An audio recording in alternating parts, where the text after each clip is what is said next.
Rex Nelson is the president of the Central Arkansas Political Animals Club, the original one, yes, by the way. The political That's animals right. club. Skip Rutherford is dean of the Clinton School of Public Service. Welcome to both of you. We're going to definitely talk some partisan and nonpartisan things that we have seen happen, and it's been a great week. It's the Super Bowl halftime show is where I've done it. So welcome to you guys for being here.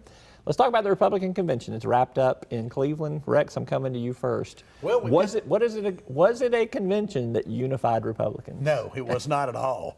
It is a great time, I was going to say, because we've got these conventions back to back, and the reason that they moved right up against each other is to beat the Olympics, because we've got the Olympics coming up also this year. So they're a little earlier than they are sometime, and they're back to back. So yeah, political junkies feast for 2 weeks here. It's great TV. But did they come out unified? No. There was drama every night in Cleveland, and the 4 nights, as I expected there would be. Yeah. What do you think, Skip? Well, first of all, I thought Cleveland did a great job in hosting the convention. I think everybody thought more of the drama would be on the outside than on the inside, and quite frankly, the drama on the outside was really Cleveland showcased itself very well. Good for the city, good for the state of Ohio. But I think the most interesting thing at this convention, and goodness gracious, it was entertaining. I got to say, it was entertaining, was that, you know, Robbie, long ago, the Republican Party ceased being the party of Lincoln. Last week, it ceased being the party of Reagan. Donald Trump's party is a party of America with a series of haunted houses where scaring people has become more important than inspiring people. And it is a paradigm shift in the Republican Party on issues from free trade to protecting NATO. Immigration. I mean, it is a paradigm shift. So it's I think what we saw, the real historical thing, being both of us being historical buffs, is this is no longer the party of Ronald Reagan. This is not Ronald Reagan's party. You agree with that, Rex? I wouldn't use the word paradigm because I think it's going to be a very short shift. I think the era of Trump will end in November, and I think the Republican Party will go back and re-examine, much as the Democratic Party did after the McGovern wipeout in 1972, change rules and so forth. But I think this Trump era will be a very short era. But it is a fascinating year in that both of our major parties in this country have nominated people that nobody likes. You're very unpopular there. All right, so let's go to your best moment from the GOP convention in Cleveland. Just pick one of the speakers, one of the moments that was your favorite, Skip. Well, first of all, I'm going to give what I thought was the best moment, and I thought the Trump children all did really good jobs. I think they're going to be sort of the superstars coming out of the Republican convention. My favorite moment was Ted Cruz, because I thought it was the most historic moment. It was gutsy on Trump's part to invite Cruz to speak. It was gutsy on Cruz's part to not endorse Trump and start an internal revolution.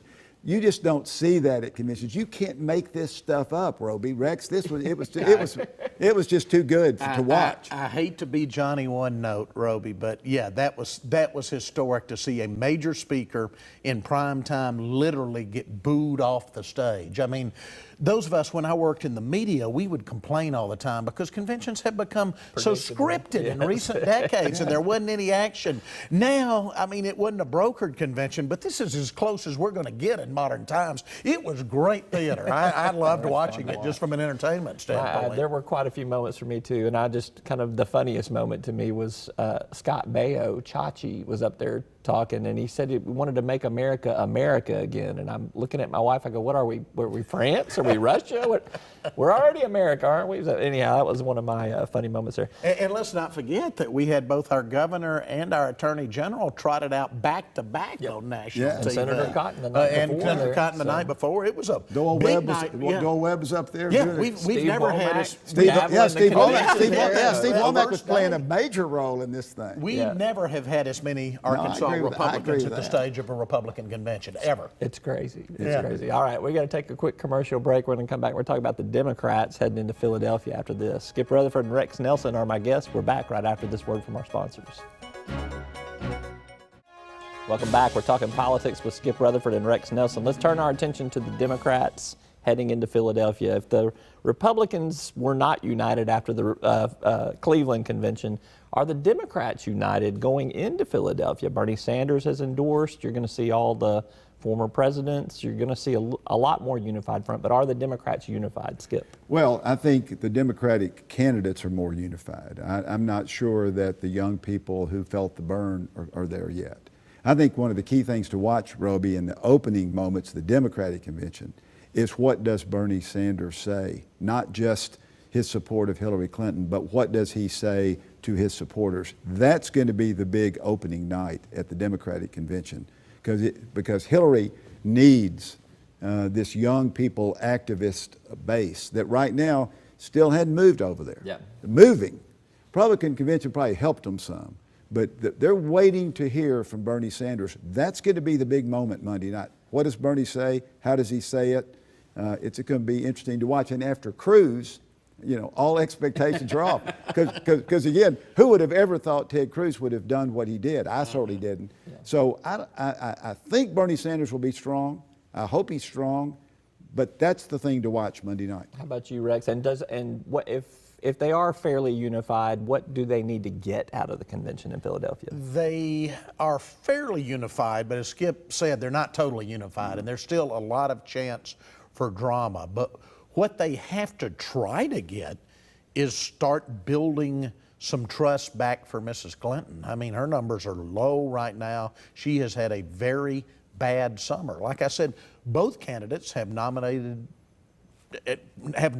that people just don't like, and they've got to start building her numbers back somehow while they're in prime time for 4 consecutive nights next week. We saw a lot of Hillary bashing in the GOP convention. Are we going to see an equal amount of Trump bashing at the You better believe it. I think you'll see a lot of Trump bashing. What's going to be interesting to see is what we see out in the streets. That was the most pleasant surprise in Cleveland, is that we didn't have problems in the streets. There were something like 24 arrests all week. There were more than that when the Republicans went to New York, and I was there 12 years ago, and in Philadelphia 16 years ago. No, I was one of the ones being spit on. He was too busy checking out all the restaurants so he could write first block. Right. What do you think that the Democrats have to get out of the convention in Philadelphia? Well, I think it's still very much wide open here. I mean, I think in terms of what they've got to get out of it is that, you know, we're really down to 11 battleground states. That's where this is. So this is about getting the base united, voting heavily. There's going to be a lot of uplifting that needs to be done. You're going to have to get young people engaged. I think you're going to see a more inspiring convention, and probably even more inspiring than we thought after watching the Republican convention. So I think the Democrats... Does this go back because you thought this was the Midnight in America speech? It has been kind of labeled in terms of what Donald Trump's vision for where America is at, and you're going to see something different with Hillary Clinton? That's kind of what I would predict, but I would have never predicted Midnight in America or Ted Cruz or Donald Trump getting as far as he did. So take my predictions with a grain of salt. Remember, I told Bill Clinton not to run for president. So, but that's what I predict, that you're going to see a more inspiring convention. Yeah, 30 seconds, Rex. I'll give you the last word. Boy, it's hard to predict after last week. I think we will see some curveballs. I think we will see some surprises. I don't know what they'll be, but I think the ratings will be up because the Republicans were such good theater. Now, average Americans are going to expect good theater from the Democrats in Philadelphia this week. No pressure at all. No pressure. All right, well, it's going to be a lot of fun, and we're going to get together and probably talk about it post-convention too. So Rex Nelson, Skip Rutherford, thank you both so much. That's all for this week's edition of Talk Business and Politics. Thank you for watching. Keep up with us on a daily basis at talkbusiness.net. I'm Roby Brock. Have a busy and a productive week, and we'll see you next time.